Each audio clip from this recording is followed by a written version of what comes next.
He's not very strong in lane. Like he can't. It's hard to run in and hit people.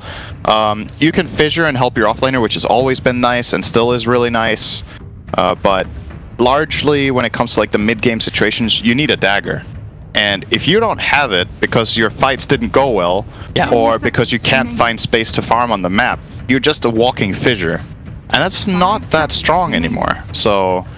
It's almost that point where you want to run it like you do that classic safe flame, like the three position safe flame. We saw KP do it. I always liked referring to Black as the guy who would do it for like with his SK play.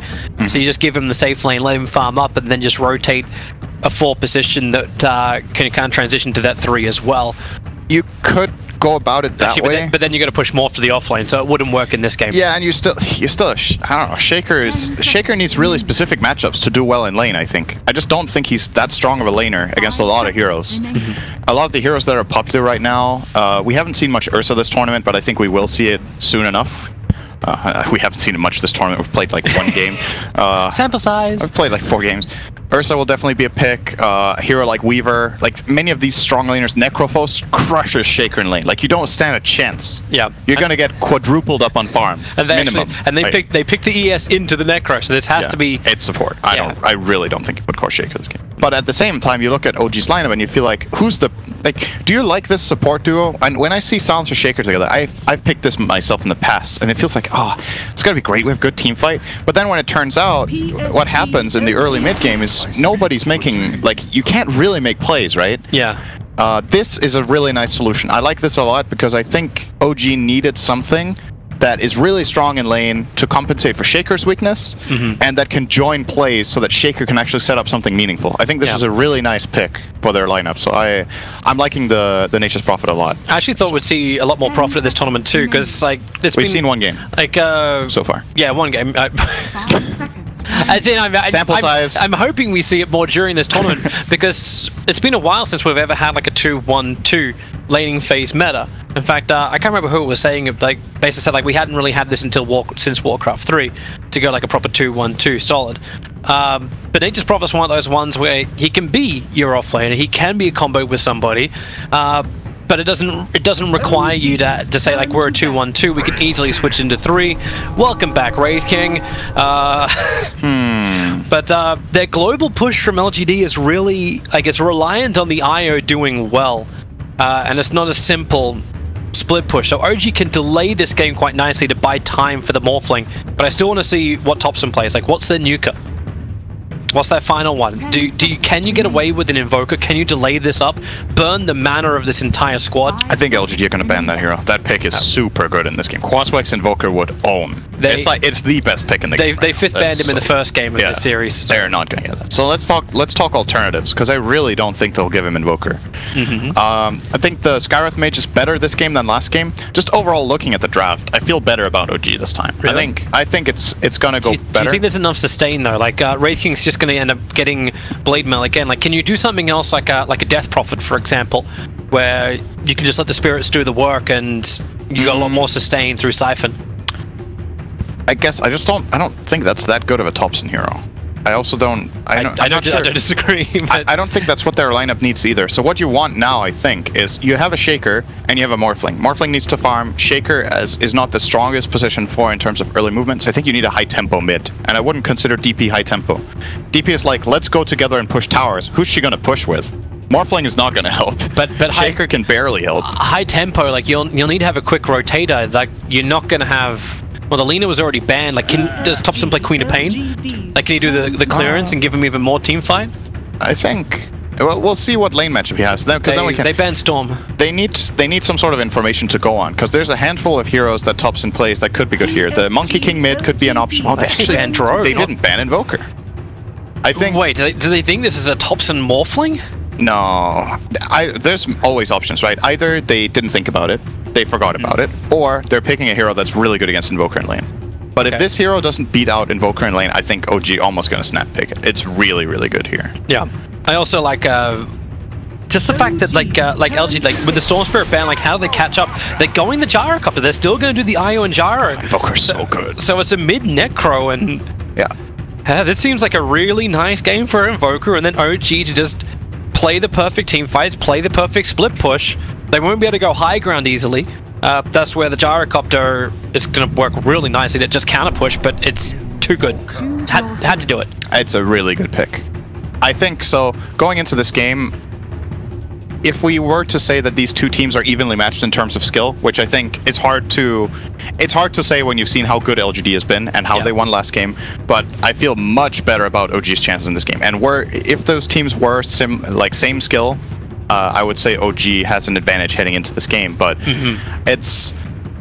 I don't know, man. Like, how did they get this Invoker? It's the outplay from game one, right? Maybe LGD just looking to challenge themselves early on. I don't think so. TI, you know, whatever things on the line, and oh, whoops, I lost this game, so now we're dropped into the lower bracket. So there's multiple things here, right? Remember when we looked at the first phase, we were like, oh, they're picking the Morphling because they want to intimidate them to not pick Gyro. Yeah. I was just like, well, we'll pick it anyway. Okay, so this Morphling will have Flat Cannon. Please. Yep. Turns into Gyro. They have Mana Burn against Necrophos, Lion, and Wraith King on the Invoker. There's no way Thompson doesn't play Quaswex in this game. It's super good. And OG has a strong offlaner. I think Nature's Prophet is one of the absolute strongest laners this patch. The reason it doesn't get that much love is what do you do next? Like, how do you... It's really, really good to win lanes this patch, and you definitely want to do it. But Furion feels like that type of hero where if you make one or two mistakes, you can fall off really fast, and you need to ride this, like... wave in the game. But if things click for OG in this one, it definitely looks solid. That's not to say that LGD's draft isn't good, because it is. It's like in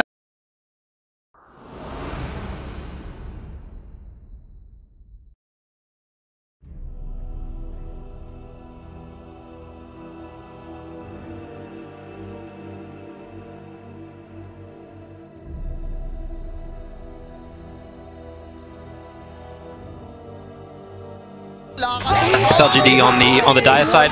So they're gonna try this IR gyrocopter top lane.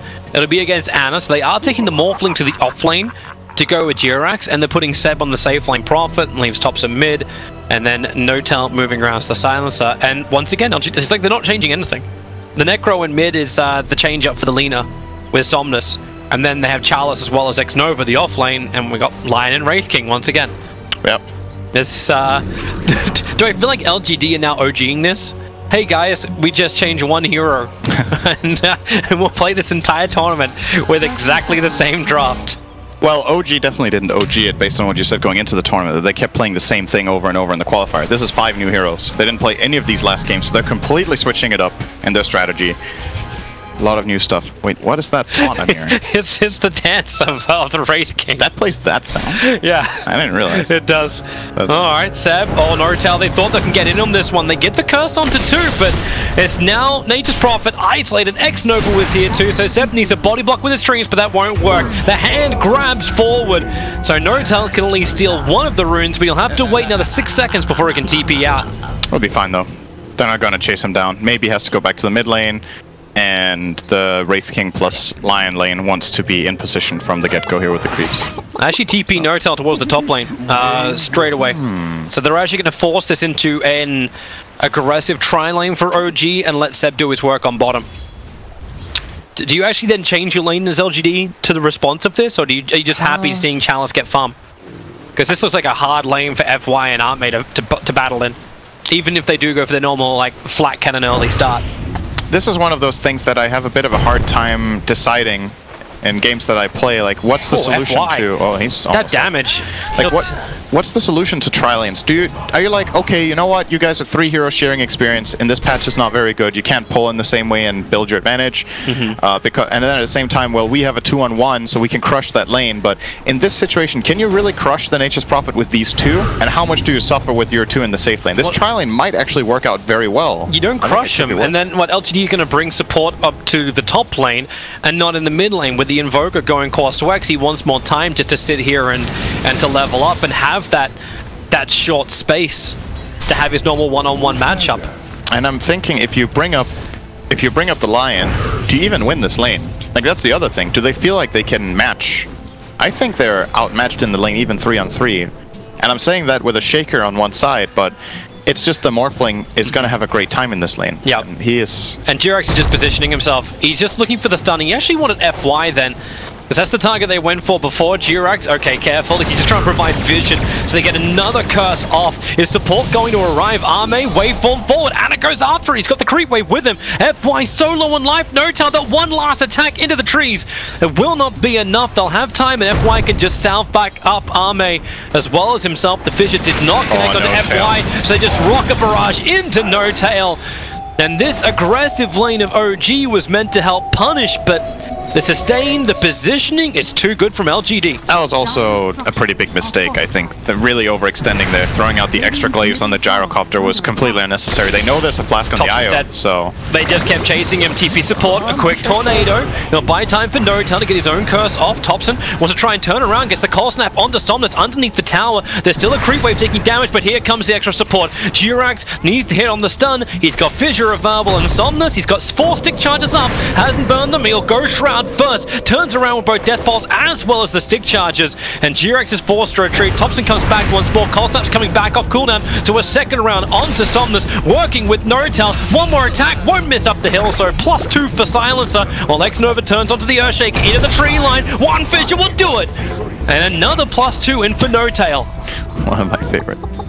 This is something I wasn't thinking about when this game started. I actually really like this pairing of Silencer and Invoker. The Arcane Curse with Cold Snap is very strong. It was super annoying for Somnus to deal with there. And I thought he might survive because he got Ghost Shroud off and the Flask and Stick. He healed from 10% to full. So they basically killed him twice. But it worked out. They're burning through so many consumables too. Like FY was bringing so much to the top lane. Another double curse for No Tail. He's got nothing really left. Like in a minute and a half, you know he's going for that shrine. That's the Soul Ring for FY though. Yep. Yeah, I would say after this... they're going in. There's your tether forward. The second they have it, they always love doing it. And FY so low in life, even the courier. Did they actually stop to attack that? Meaning FY, the curse is ticking him down. He needs to regenerate. The Tango will help him. Arme so low too, 12 HP. This heal from FY's Tango kept him alive, but it can't keep FY up. Arme just licking his wounds underneath the tier 1 tower. That was so close. Definitely looked like OG would have been able to get both kills if they didn't get that attack off on the courier instead. Love the turn from Thompson. He needed a little bit of space so Somnus can't cancel the regeneration rune that he just picked up. And Thompson's taking every kind of bit of high ground advantage he can. They've just switched the sides of the lanes. Meanwhile on bottom lane, Seb is now the #1 CS'er. Yep. So all this space that gets created, high levels up for the Nature's Prophet, heavy push, here comes your skeleton minions running forward on the stun, Earthshaker's on the way, he can get himself a double fissure, able to do so, no real totem stun to follow up, they'll have to get rid of the skeleton minions. Seb's able to do it. Wraith Fire Blast from Challenge. He'd like to throw out another one and get these Wraith King skeletons to focus onto the Nature's Prophet. That's why he cuts through the tree lines. And Jirax, a perfect body block. A Sprout for extra defense and Nature's Prophet just to TP out. And Jirax taking it for the squad. Oh, that was... Oh, that is really not good from Seb, though. He canceled the TP. Yeah, he got scared that they were going to kill him if he completed that TP, but that's a big loss for him. Arme's going ham on top lane, but No Tail, here comes your tether forward, so No Tail will die. Anna can get the kill, but then FY, he's still got a couple of sprites left over. As well as some stick charges, yeah, Anna's going to be okay. But no +2 for the Silencer. That's a good trade still for OG. Getting the kill on them, Morphlink, getting the gyro kill. It's very big. They need... This top lane, I think, is the... It just didn't go as well as OG would have liked early on, so they're a bit in recovery mode on that top lane, so getting the kill for Morph is very important. Now, I've been very impressed with how LGD managed to play that 2-on-3 lane, by the way. They really played on the edge and took advantage of the small mistakes, like the little things OG do wrong in the lane, they punished really hard. I'm still saying that, but I'm still curious though if they're punished hard enough. Like they have the #1 net worth, but we know that OG's lineup works really well against LGD's. So they're ahead for now, but the Invoker, like base boots are on the way in just a bit. Thompson. Yeah, he's worried, but I think they already saw the movement of X-Nova before. He's dead if he gets stunned. He's got to be really careful here. He's hit 6, he's got Tornado EMP, Somnus next Nova, run forward, there's your stun available, Thompson, and they scythe them down. Somnus was dropping so low, Seb will arrive too, thought about the Sprout, but into that Ghost Shroud, he just hides it up, still got 10 stick charges available. And Somnus will be able to retreat back out again. Meanwhile, the gyrocopter did go down. And the IO. And the IO. That's They lost both on the safe lane. Wrath of Nature reveal. It's so strong when you're playing these lanes. I think Wrath of Nature... The scan. Jirax. Oh, he misses the stun. The Observer Ward. He saw X-Nova for just a little bit of a line. Now the stun will be available. Somnus. He's got to turn for the Fissure, and he cannot do it in time. FY just TPs in, brings the extra damage. Meanwhile, on bottom lane, Charles is doing what Wraith Kings do best when they get high levels up in the Mortal Strike. It's goodbye Tier 1 tower. Yep. Well, these TPs.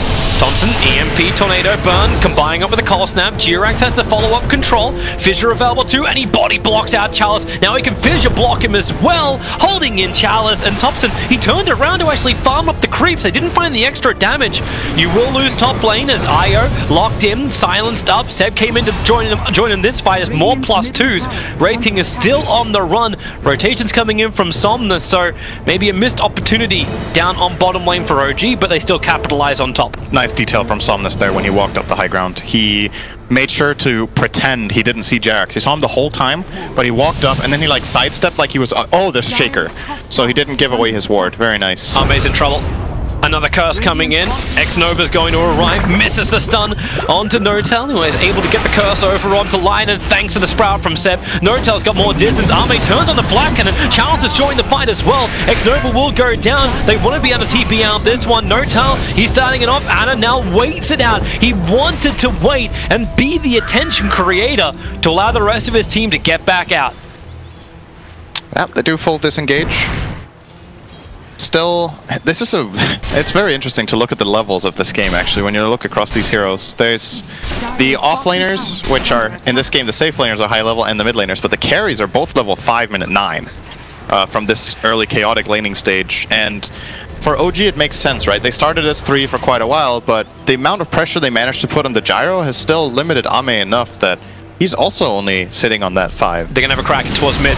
Tornado EMP, they need to keep these chain stuns going onto the Necro, so there's no mana to work with. A follow-up Fissure, but Necro, that Ghost Shroud plus stick charges, the hit won't miss uphill. And once again, Notel has the RNG with him, and LGD has the entire team with him practically. Io's the only one who's not here. Now connect onto the missile. Onto Jirax, another quick curse. Jirax, he's got a little life to work with. Looks for the follow-up stun, keeping Gyrocopter in the fog of war. He'll lose Notel. It's a bit of a spree to take, but the ES will survive. In the meantime, it's a lot of space for Ana. He's getting the top tier 1 tower. I think this exchange for OG, getting the Necro kill for this, is worth it if they don't lose their mid tier 1 now. They're gonna try to TP in and defend. Oh, this... Oh, that's actually fine. Curse on the Chalice, maybe not so fine. That may almost be enough to pop his Ankh. One charges, no, keeps him up. Fissure didn't connect in time. X-Nova dies back behind the tier 1 tower. Notel has been really involved, by the way. We haven't looked at this yet, but he has stolen 18 intelligence minute 10. Yeah. He's been in the AoE for 9 of their kills. Oh, excellent. Interesting fight top. Yeah, Somnus versus Morphling. It's the same versus the same. Here comes your curse. Notel again. He's got that last word available in half a second, and he's using it onto X-Nova so they can guarantee the kill onto the Lion. The site that doesn't do enough work. Necro's going to fall as well. Plus 22 for the Silencer. That's one smart blade thrower. Not to mention, they now see a very nice stack to farm to. Shame there's no Gyrocopter to steal flat cannon from.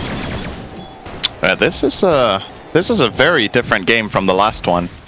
And it seems that what has really stifled LGD in this game is just how slowly Ame has come online. The Gyrocopter has not been that much of a factor yet.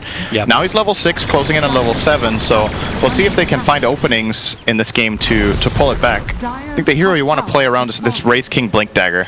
That's what LGD are waiting for, and then they're going to try to strike. Nice Fissure. Perfect Fissure block from Jirax. Charles thought he had a small opening to get back out, but now Global Silence is up. Lion can do nothing to help the Wraith King, so his reincarnation will pop. Io, is he going to bring in extra help? Yep, the relocate should be coming in just behind the lines. And Thompson, he saw it. He got the tornado off onto FY's World's army, but it's still not enough. That flat cannon damage. He doesn't have a cooldown. It was on cooldown for an extra 2 seconds. The Fissure stun is available. FY will pull him out in 1 second's time, and it's just not enough. Barely killing off the Gyrocopter, and now X-Nova revealed by the Treants. He'll be able to escape. They want the bigger ones. They wanted Chalice, but a tower denied from Thompson. I think that's actually the second tier 1 tower to fall, and both have been denied by OG. Oh, got him. Oh, I can tell you from experience that feels so good.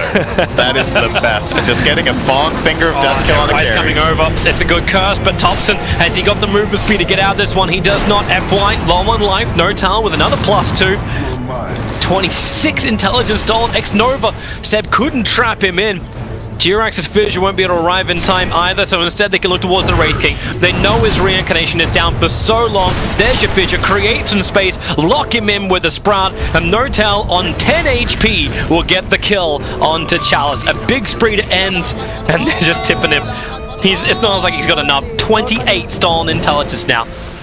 He has so much mana to work with. I wonder if they're going to try to give no-tail items in this game in some way or not. Because they need the... Shaker is not the kind of hero where like, you know what? Don't worry, man. I'll play 5 this game with a Soul Ring minute 30. He has to get a dagger eventually. So they can't really pass no-tail over into a true 4, but just look at how strong he could be with this extra 28 int. It really matters. He could make a Silencer like Silencer has all these DPS talents. He can run him as a core with the attack speed, the attack range, and then having the Glaive of Wisdom with his change up with Aghanim. Let's not get ahead of ourselves. Is he really going to get level 25 this game, Toby? I don't think so. Well, this game may go on for a while. LGD can defend the high ground pretty well, so if OG... Silencer support like never gets 25. Yeah. Almost never, at least. But it could happen. You can just think of the dream. A 3-man smoke up. It was out of range of any LGD Observer Ward, and they're looking to wrap around the back. They already had their own deeper obs down. As FY looks like he's going to be target number 1. Thompson rotates up. Tornado EMP. Jirax into range for the fidget control, and Notal +30. Just watch that counter. Tick, tick, tick, boom. And we got a mid tower at the same time. I like this play from OG a lot. It's one of those plays that can backfire, where you show presence in mid with 2 of your cores and you're hitting the tower, and the enemy team's like, oh, they're protected by the supports. But the supports are off making another move. But what if LGD had jumped the mid while they were doing that? That could have turned out pretty bad for them, but they play aggressively, they pose aggressively, and they get the job done. Kill and tower at no cost. That's a lot of vision in range of each other. 2 observer wards near the Ancients. Yeah, I don't like this warding. I don't think it's that good. I think they did it because like Notal was pinging out Roshan, so it was priority number 1, but they needed to push the top lane back before they could go in for Roshan. And maybe they also feel like LGD are nowhere near strong enough to actually contest him. It's like if you look at the way these wards are placed, right? The ward in the middle of the 3 is probably not necessary, right? You could place that closer to the pit where Jirax just pinged. If you have it on the lower ground there and you break smoke, you have some good info. Yeah, it's okay. Now Jirax has to stand there. But no one's coming for them, and they've got the sustain. That's an early mech on the Nature's Prophet. Mech? Yeah, he's going real classico here. Excuse me, what year is it? That is actually that's a retro build. Seb's a hipster. You know, he always wants to have like something like, but it's so this mech, I'm still not feeling that they can push into LGD. Like, I still don't think they can take high ground with it, right? Or is it meant to be just enough they can keep the creep wave alive, they can go in? Because you got Death Pulse, you got Skeleton Minions, you got Flat Cannon. I just think that the call for the team is the way we're going to itemize Fury on this game is we're going to use him as an aura bot. So he's going to get Mech, Crimson, and Pipe. Maybe Pipe, we'll see. But okay, looks like Crimson is the choice for now against the Gyrocopter. Obviously a great item against that hero. They're looking to defend bottom. But yeah, I think I would have liked to see the Crimson first more, actually. I don't blame him for going Mech. The item isn't that great right now compared to what it has been, but it can still be good sometimes. It's when Armes had such a bad start, like I can blame him. They actually got the stun. That Tornado, there's a long range one. Chalice will blink, but he doesn't get down the ramp. But there's no Observer Ward to really see anything to play from there. And okay, I need to... What you doing? Oh, okay. Yeah, it's the rebind. Doesn't let you use F1 as that, but I'm a stubborn mule. I like my F1 for all fog vision. Alright, so they may deward one of the obs, and maybe that was another part of the shady plan. Oh, they got one of our obs. They would never have committed 2 to this area. Wait, which one did they get? They haven't got it yet. They put the sentry in the low ground. I see it. But that's a nice stack to farm up. Alacrity buff up as well onto a Morphling. Yeah, OG are gonna take the stack and then they're gonna go top tier 2. It's so weird looking at a level 9 Morphling minute 17. It's the levels of this game are interesting. Doesn't feel natural, right? It's a level 12 Necro. He's number 1 on the field. First item Yules. I like this a lot. He needs a way of solving the EMP problem, and he is planning to just dodge it simply with this Yules, and it's also good against Silencer, obviously, so it's like a multi-purpose item, this game. Both of those spells are great to avoid. I don't know if going Yule's Blink is going to work, though. I think he has a lot of weight on his shoulders to do damage in the fights and be a threat. And right now, he doesn't threaten that much, except from Reaper. Like, if Jirax continues to get the space he's getting up on top lane, you get that Blink Echo Slam, there is no response from Necro. Like, the Yule Scepter won't be able to save him. So when you think of, like, Aeon Disc or something, like some level of protection to the burst bomb. He'll need that later, but I don't know. It's tricky, right? Because you pick this Necrophos early in the draft, and it's been countered a lot. It's like, what do you even buy? Like, what do you buy so you feel good in this game? Yeah. The Yules is definitely a good purchase, but what's your next item? What feels nice to buy? I don't. You need a way to stop. You need to stop EMP burn too. I guess he doesn't have enough to continuously. I think what he's going for. What he's going for is he will walk into the fight, make people cast spells, stay alive, Yules, and then blink out. I think that's what he wants the dagger for. Is he needs to reset his position, or he will die when he comes down from Yules. It's not enough to protect him. Especially when this Morphling gets big later, you would imagine he wants to go for perhaps an E-Blade later. They almost got the Asher on the courier. Oh. And fortified up, and they had no kill potential available. But this does reveal OG's LGD position, the fact that we're trying to flank around, looking for their own fight. He doesn't want to go E-Blade at all on the Morph, actually. He's going full-on combat build, Yasha into BKB. E-Blade is really good against Necro, but he's probably looking at the bigger picture. He wants to hit as hard as possible when he steals Flat Cannon. That's got to be the idea here. But do you just keep it as a casual Yasha? Like, it's... Yeah, it's still a really good item, I think. It did get nerfed, but it costs more and the Manta is cheaper. But it's a valuable item. I like how they keep looking for the fight up on top lane, and then Thompson's Forged Spirit drags the mid lane over. Like, I was thinking that Nature's Prophet would be the real pain in the butt when it comes to the laning phase for LGD, but Thompson's making the real use of the Forged Spirits. Yep. And it means it frees up Seb. Like, he just shoves the middle lane even harder. They could look for another tower. And LGD, the one big thing they've got going for them is this bottom lane. The fact that the tier 1 tower is still up and standing. He just went Shadowblade on the Nature's Prophet now. Wait, what? Okay, now I don't know what's going on anymore. He had Glimmer Cape lined up originally. Alright, well, he's able to at least walk up to the Wraith King. Beyond that, he needs to wait a little bit longer. Here comes your Sprout. Jirax comes in through the side. Stun will not be able to connect. Fidger is available, and they just waveform. They want this Wraith King dead. So that's number 1. They'll need a second attempt. Perfect timing on the enchant. Very nice. And they've got him. +2. Been a while since I've said that for Nortel. 32 intelligence stolen. We've got some dumb people on LGD right now. Oh, Thompson is visible.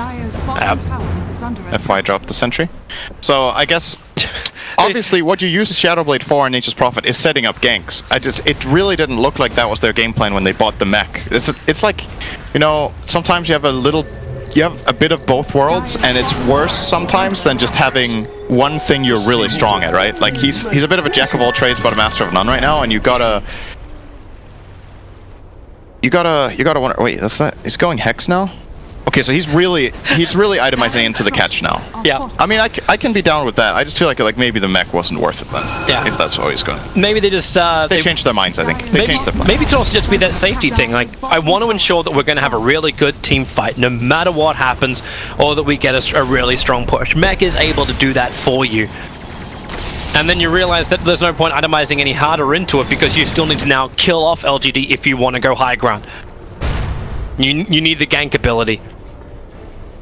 So they find the second obs, they didn't. So X-Nova de-warded the Observer Ward that was on the hillside, and then he thought, oh yeah, so it's not here anymore, and they put the Observer Ward to the east.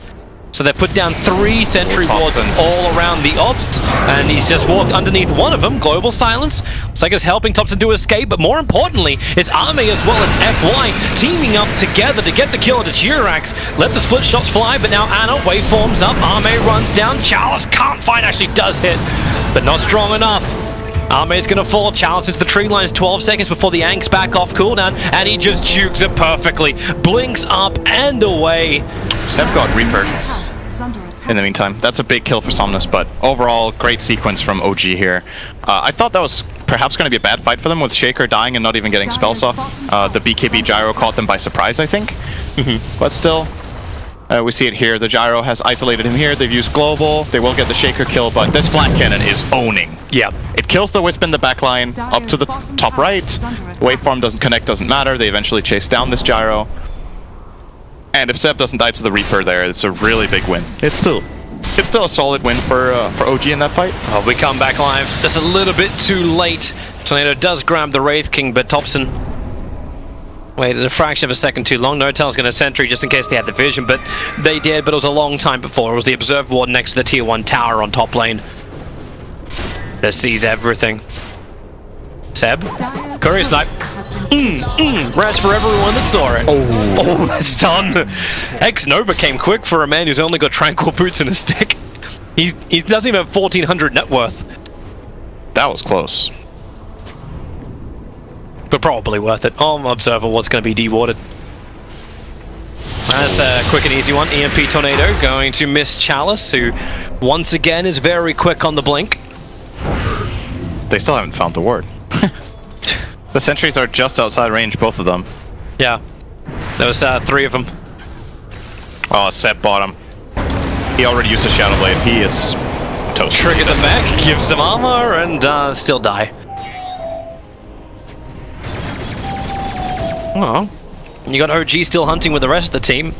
Like, this isn't the first time we've seen OG just, like, lose a hero. They do this 4-1 split, but normally it's Ana they're buying more and more space for to get bigger and bigger. Yep. But Ana's the man on the front lines while Seb's doing the back. Ana is definitely very farmed. He keeps accelerating because of his build-up with the Dragonlance Yasha. He transitioned into a Linken's, and now BKB's on the menu next.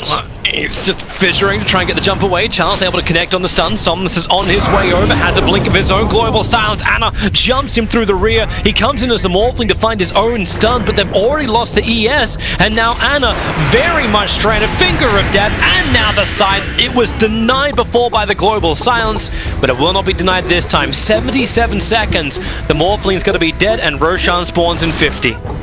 That's such a big moment for LGD, and what sets all of this up is that Invoker's on the opposite side of the map. This time, OG are not together, and without Thompson's control, even though they get the global off, like they can't chain the global with anything. They tried to save Jerax from the Reaper, which they actually did, and because they saved him from the Reaper, the Morphling died to Reaper. So the global might have actually been counterproductive in that situation, but you get why they're doing it. It's just, yeah. That's a hard one to call out. It's like, well, you know, yeah, it's like it struck Disrupt a glimpse. I think this is a really good idea. Wait, no, it wasn't. Yeah. That's a big loss, though. The kill on Ana is really big. If they got the Shaker, you know, it's passable, but that Morphling kill is a 3,000 or 4,000 gold swing, actually, what just happened. That is super big. Yeah. The experience swing too, like that's now LGD having a commanding lead for the first time this game. Yep. And Thompson's just having to wait in the tree lines. They may look for a fight once he reveals himself with a tornado. That could do it.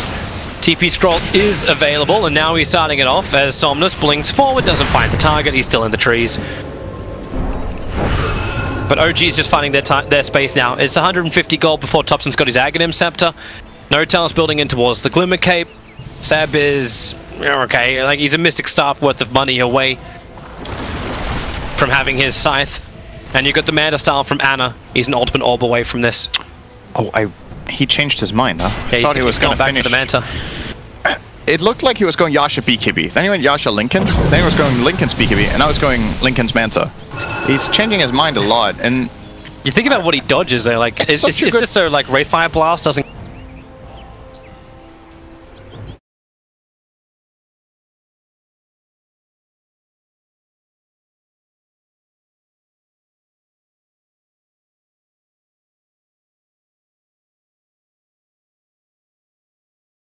even more and more, like, and you almost split push with the man to style up a lane. I guess they could do that, but it's not out of the question. They have really good split push lineup. They have Nature's Prophet, Invoker, and Morph, so it's definitely playable that way. It's just they're doing split push into relocate. It's always dangerous. Like, you gotta be really careful. Like, do they even win this game late game? Like, to just push this into split push, like, eventually That is very debatable. Like who caps out when there's Reaper's Scythe on the field? I always worry.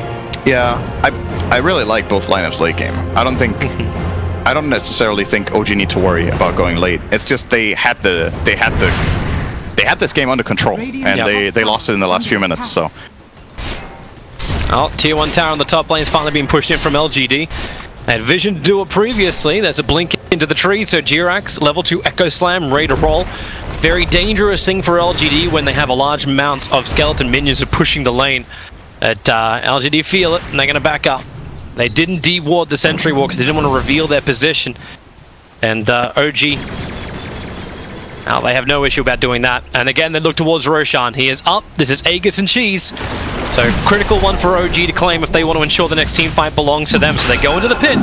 But LGD are very aware of what's going on. It's that observer what they have on the Radiant hillside. They shouldn't have it for long yet. Now they see it, but the jump comes in. It's on the silence, and the sides will kill him off. Notel has buyback available, and he pops the global silence while Jacob has already popped the BKB. Seb can't complete his TP out. Anna wants to try and buy a little bit of space. He can at least kill off FY, then goes into being the Wraith King as Morphling. More buybacks coming in from OG, and they're looking for it. They've got the trap onto Arme. The Sprout is down the waveform forward. Gyrocopter's down. Chalice jumps in, still with the reactivation available. As Thompson, who's the one who's being locked down. Somnus, the Cold Snapper's onto him, so Thompson get a little bit more space and battle against Chalice. Tornado doesn't catch Somnus as well, but they can isolate the Wraith King. The reactivation will pop once more as Notel and Anna, they chase down Somnus, and Chalice can just blink away for profit. TP's over. They're waiting for the Fissure for the right time. He's silenced up. Here comes the Fissure. Pushes him out of the Sprout. That was not the right time, but a kill is a kill. They still claim him.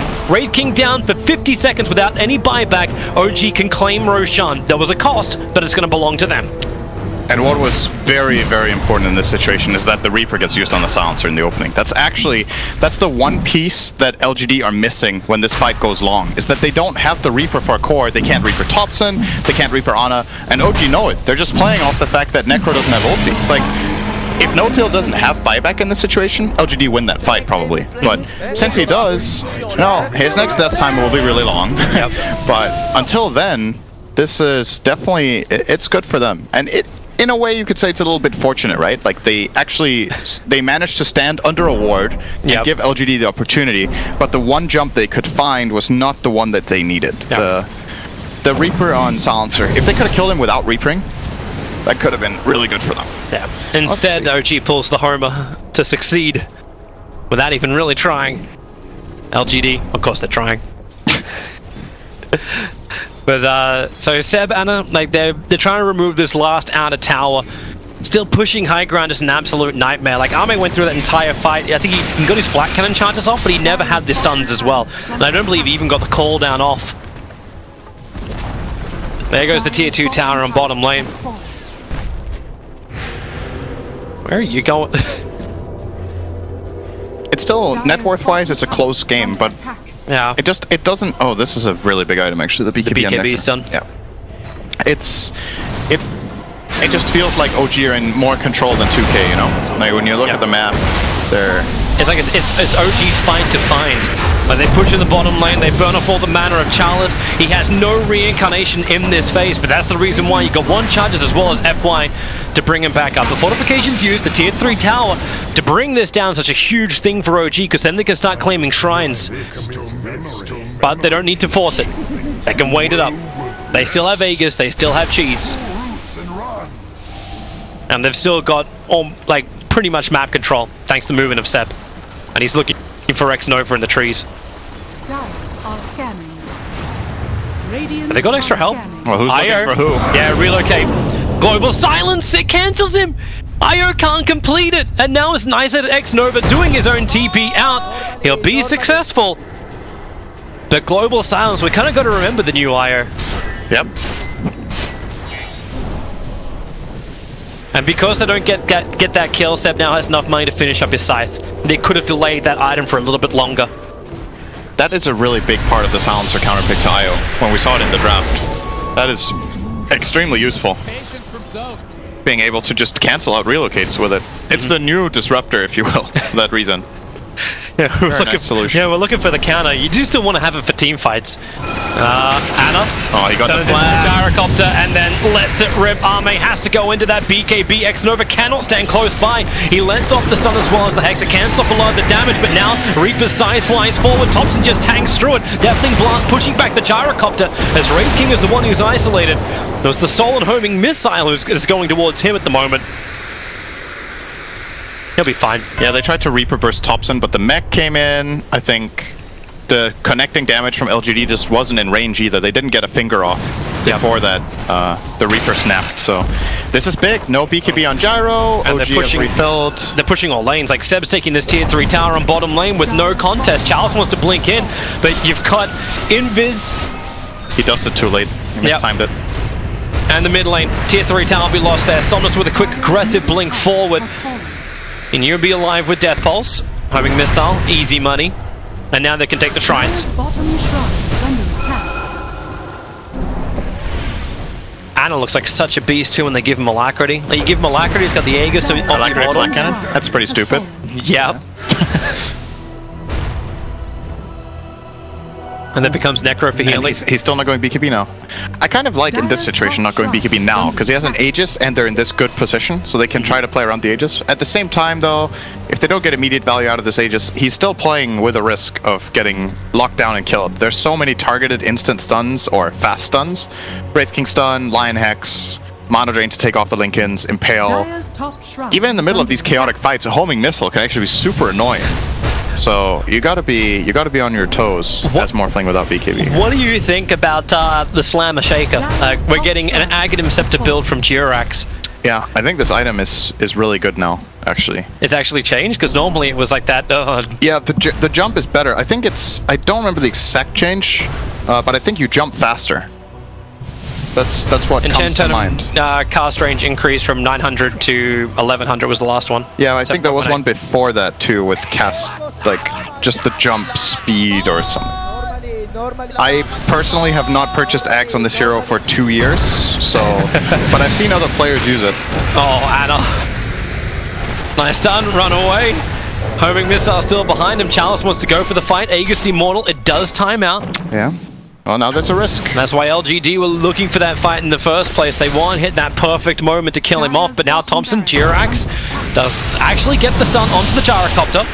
But they don't really have the right line for it as Wraith King BKBs. Dodges the Wraith Fire Blast coming out from Anna, but Charles is BKB. It's the 10-second duration one that he's popped, and he hasn't really found anyone. In fact, they kited him out, and then they look towards FY instead, who has to tether himself down to the bottom lane to defend against the push onto the rack. Stun Strike, well, we haven't heard of one of those, and the Echo Slam! Jirax arrives with a 3-man hit. Hits it absolutely perfectly, but then the Fallout Global Silence Army, he's going in real deep. They have that first kill, and it's over onto Seth. No buyback available for him. The scythe comes down to onto Thompson. He'll get the cheese off. The scythe did not find the kill, and now Wraith King, another follow-up stun. Waveform forward. They'll break the Ankh on him, but the Hex onto Anna in the back lines, really problematic. They'll be able to isolate him up. He's got no escape really to work with. Waveform in 1 second, but 1 second is too long. Thompson now has to just run himself out. No Tail was able to TP away to safety, but LGD just have the greatest fight. Oh, there's some beautiful irony in that. Like, gets the Echo Slam, they jump in, they drop the chat wheel lines, and they just lose the fight horribly. Oh god. You know, let's concentrate a little bit more on playing your heroes instead of dropping the chat lines. Who knows what happens? I think OG were just feeling really good about that fight. They got outplayed. Like, it looked like a good echo and a good follow-up from the Furion. However, Furion did get killed. They got a Reaper off. Like you said, they did cheese it with Thompson, so he stayed alive, but it's just LGD were in control after the first 5 to 10 seconds of that fight. If they survive that echo and the global, and OG don't find kills in it, well, what do they do against this Wraith King who just jumps at them? What do they do about the Gyro who has the backup of the IO? They didn't have the damage. And now, guess what Morphling's doing, Toby? He's like, alright, well, maybe I should get a BKB. Turns out I need it anyway. And yeah. But he's a long way away. Like, I'd say, well, he was a long way away. He's actually 3.5k. Yeah, never mind. He's actually perfectly alright for a BKB timing. Plus 35 alacrity damage. So we're gonna see it here. So here's the Echo Slam. Invoker's a little bit far behind, actually, but he doesn't seem to have the right spells ready, so they do get the Echo, but there's no direct follow-up to prevent the BKB from Gyro from going off. He chases down the Shaker. This Reaper does not give him the kill, but you look over the Dire side, they're relatively healthy, right? Like, the IO is half HP, Great King still has ulti ready. We get to come back alive. LGD were coming for an invasion, but Anna was there to find them, so the Gyrocopter dies very early on. There's a space-creating tornado, which actually clips onto the IO. Charles will begin his BKB. The damage output is high enough to break him. FY completes his TP out. Charles will not be so lucky. A quick mech, no follow-up damage. Notal could survive, plus 40 now for the Silencer. A regeneration rune if somebody wants that. I think Anna will be very happy to claim it.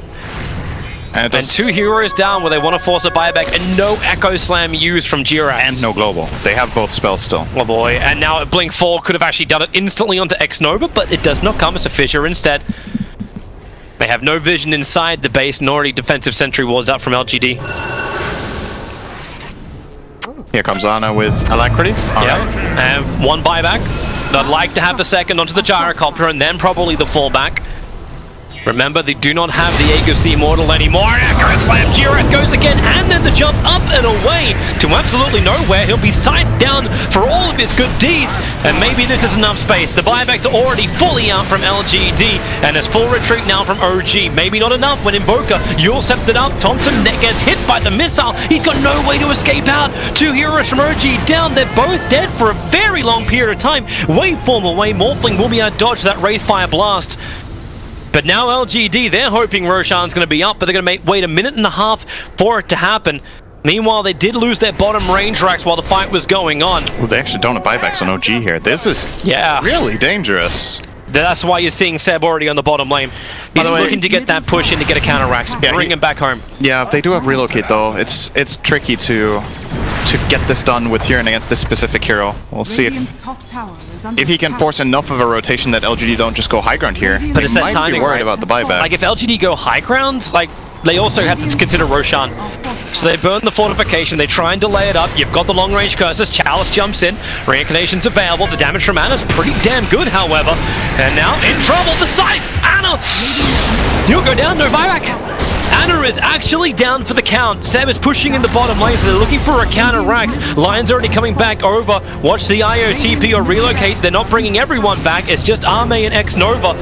And they haven't done the mid-racks. Charles is still here, but Seb, he comes in from the bottom lane. FY is available, but he doesn't have the mana to actually relocate him out, so Charles will BKB up. Seb will do the same type of thing, turning to hit back into the Wraith King. Sprout's available, he does it on the ground. He couldn't do it on target thanks to BKB, and Charles he's just surviving that tornado. That's a wide ball. FY, he's getting the mana up and running, and he won't require it. Charles able to blink away, the Fissure able to connect. Thompson's on the hunt. Goes walking forward, finds a better target over towards the Necro. Now BKB is up, protecting him. All these immunities not available as Jirax, the leaping Earthshaker forward, gets the extra information. FY comes back in to help out, but Jirax jumping forward again with the totem. A double Fissure. The control is perfect from OG. Seb with the double kill. They want more. Somnus and Arme, they're just coming in one by one. They feed themselves over to OG, and one by one they continuously pop their BKBs. Relocate. Io's coming back to the front lines. They want the manpower. They want to keep this fight going. And with the slice, they bring down Invoker. 130 seconds on the sideline. More seconds than a Fnatic minute game. Notal's on the run. A quick TP out by Prophet. He knows he needs to keep the side lanes going. Notal, Glimmer Cape. Can he juke it? Where's the vision? Follow the hand. That's one way to do it. He'll pick up a regeneration rune. Keep the run going. Turns for a quick curse. He's got a little bit more life, but he doesn't have enough to survive this. But it's enough to delay LGD. They do not claim mid-racks, and they cannot capitalize after it. That was so... who won that fight? I don't know. Hang on, let me just check how many buybacks was that. It was like 15 buybacks. About 1, 2, 3, 4. So you got four out from LGD, and the buybacks are already back off cooldown from OG. So OG have not used any buybacks in this situation. They do buy the time, but it's still... They still had to pay a couple of really key kills, so the buybacks from LGD kind of paid for themselves in this. It's like, you imagine, we look at this and we're like, what just happened? Imagine playing in this situation, like, how do you grasp what just happened? How do you feel like, did we win or lose that fight? Like, You just play on, you know? You're like, okay, let's focus on the next objective, which is definitely Roshan here for OG. By the way, we didn't talk about this earlier. Ana took the Morph Target's Allies talent. He used it on Invoker earlier to have 2 Alacrities, and just now I think he had it on Shaker, which is really, really useful, being able to get that second fissure, but of course his primary target will be Gyro for the flak. However, Gyro has Lincolns, so... Yeah. He's got the PKB, protection, he can't get it. And now he's going to go in for a Satanic. All the extra life. Hey, if he wants to, Rapier is also on the field, but I don't think they can survive long enough for it. Trees from Seb. Watching Roshan, so as LGD go in, a lot of information. It's a dangerous thing when you have G-Rex in the neighborhood, but they have to get rid of the Observer. The stolen gem that G-Rex picked up before, he can just jump up there thanks to that Aghanim Scepter. Roshan solo, they need that blink forward. A jump in, Roshan's low, the fissure, Aegis Immortal Cheese, and Refresh Shot all on the ground and all collected up by LGD. OG did not go for the jump. They have to rely totally on these side lanes, delaying the timing now for LGD. The bottom lane's already on its way in. LGD must come home. And LGD are in the driver's seat now, though. Once they get these lanes pushed out, having this huge advantage of Aegis, Cheese, and Refresher. They got double Scythe as well on Necro, because he got the Refresher shard. He could get Dagon 5. He could also save for buyback. He's working on this buyback as it looks for now. It's a dangerous territory we're into now, because LGD has this life advantage from the Aegis and Cheese, but they don't have buybacks. So this next fight, if it goes poorly for LGD, they just lose the game. If it goes well, it's a matter of how many buybacks does OG actually have to fight with. They don't have one on Morphling. The Furion has his. The Invoker does not have his. OG are actually just... Everyone's a little short, but they're only short. They're only short by about 700, 800 gold. So if they can get something out of that fight, Chalice the Prophet TPing in, they get the Lincoln Sphere trigger off, they want to kill off Chalice as quick as they possibly can, so then they can kill him off again. Alacrity puff-ups, in they come onto the Morphling, he hits like an absolute truck, about 400, and the stun from G-Rex could not have timed it any better. The Scythe will be in the back line, but it's on the Silencer. He can just bite back, get the global silence off, allowing Seb to beat the crap out of Lion. Not so much, however. 30 HP, X-Nova will survive, and the rest of OG have TP'd away. Without their Morphling available, they just cannot take this fight anymore. LGD are doing a really good job at catching Morphling out. He didn't get BKB off in this situation. Ana has to be really, really cautious, because if Lion gets Blink, Mana Drain, Hex on him, he just dies. They actually just take him out from full HP with all of the bursts that they have, and we're going to see the replay here. Morphling, he waveforms away. Actually, we might have to go back to live here. LGD, BKB pop from Gyrocopter. Yeah, actually, in our live world, they're pushing in onto the mid-racks. Not too much happening here. Yep, so here we are, back into the line, jump into the back lines onto Somnus, Seb doing the work, G-Rex gets the stun, the follow-up, they kill off the Reaper before he can actually get the Scythe off, before he can get anything off, and Io will probably join him. The Sunstrike's run the money, FY will pop, and then so many heroes down for LGD. A quick meg, extra life, fight me if you dare, globally throws it out. LGD, 3 heroes down, and it seems like eternity their death time is. Yeah, if OG don't screw up here, this should actually just flat out be the end of the game. This was a dangerous thing for LGD. Sure, you've got this Refresher Shard, Cheese, and Aegis, but if you take one bad fight, none of your cores have buybacks. They ran down mid and tried to fight this with their Wraith King dead. Sure, Morphling is dead too, but it's OG's base, it's on OG's terms, and they could have however many buybacks. You don't know. Like, LGD doesn't have the information. Just cannot believe, too, the fact that Seb got that jump into the back lines. He doesn't even, like, he came in with a Silver Edge. He didn't even come in with the blink, and was able to catch out the Reaper. Oh, did you see what Seb just did? What? He TP'd home to let morph into him to TP with him. Now they both have global teleport. Okay. So one way to get him to the front lines, and there's 2 lanes of racks now going the way of OG. They're not going for the GG push. They do have that time, but they don't know that LGD have no buybacks available. They didn't know that the Gyrocopter picked up the Satanic before the fight began. They didn't know about the money. And there's your first buyback. Necro, able to get back to the world of the living. It's not enough. Yeah, it really isn't. This is going to be a full set of racks. Does Mega creeps up? They come in for the fight. The Global Silencer's out. Wraith King can't really pop much more. BKB works against him as the Silencer's layers on top. Chalice now isolated. Ana will turn into him. So they're literally hitting themselves. Ana finishes off the racks, and then they can look towards the next target. You can Scythe in the meantime. Is over on the ES. Buyback is in from the Wraith King. Megas are up and running, but the jump forward, Anna right on top of X-Nova. Say goodbye to your line, but he'll come straight back again thanks to his buyback. But Chalice isolated. He still doesn't have reincarnation. Back up again, and this really is the game. There's no way LGD can try and defend this, even with the scythe onto the Morphling. He can potentially just buy back and come into the fight. That's exactly what's going to happen. Arme turns on the flag cannon, but he's getting stunned up so much. Echo Slam from G-Rex. They're looking for as much control as they possibly can, but the relocate pulls him back into safety. LGD, they're holding the line, but up against a swarm of OG. Somers jumps forward again. He does not have that Reaper Scythe available. And they're looking for more. Tornado will not be able to connect.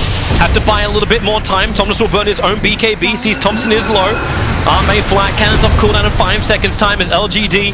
Seb, I found a line. It's on this. Over on the edge. Fissure to hold him there. Sunstrike to finish the job.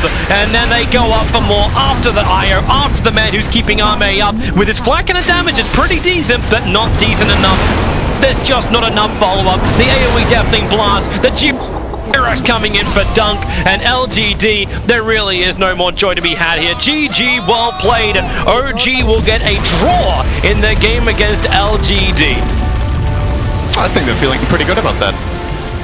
I really like this draft from OG. Like I said before the game started,